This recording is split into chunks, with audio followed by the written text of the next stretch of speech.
मैं श्रीनगर चौरास के सामने हूँ। आज 22 जून है और जो नदी आपको दिख रही है इसका नाम अलकनंदा है। 22 जून मैंने इसलिए कहा कि ये वैसा वक्त होता है पहाड़ी नदियों में जिनका उद्गम ग्लेशियर से होता है।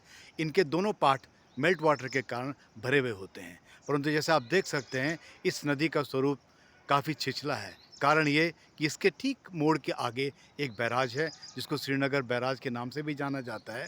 उस बैराज के कारण अलकनंदा को रोक दिया गया है। उसका पानी डाइवर्ट होकर के कैनाल के द्वारा पावर हाउस में जाता है।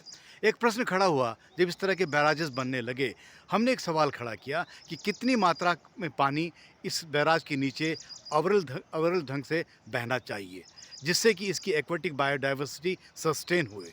कोई ठोस नंबर हमारे सामने नहीं आया। नंबरों का सिलसिला जब पूछा गया एक्सपर्ट के द्वारा तो किसी ने 20% पानी कहा, किसी ने 30% पानी कहा, पर हमें कुछ पता नहीं है कि 20 या 30% पानी भी अगर हम छोड़ते हैं तो क्या इनकी एक्वेटिक बायोडाइवर्सिटी जो बैराज के बनने से पहले सस्टेन करती थी वो इस मात्रा के पानी में 20 या 30% की मात्रा के पानी में सस्टेन कर पाएगी कि नहीं कर पाएगी। अब ये प्रश्न जो है अभी तक अनआंसर्ड है, परंतु बिजली बनने की श्रृंखला चल रही है।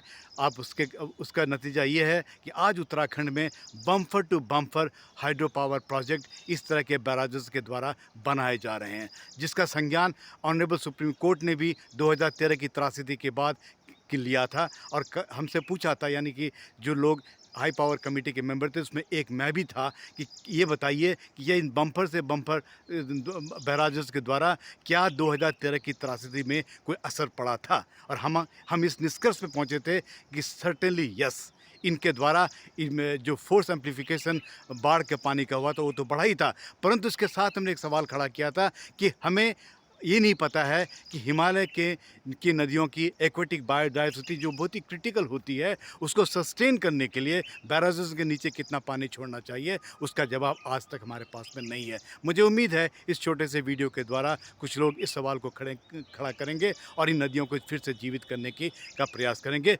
और ये प्रयास सिर्फ नमामि गंगे के स्लोगन तक ही न सीमित रहे, ये इन नदियों के तलहटी पे भी उतरे। धन्यवाद।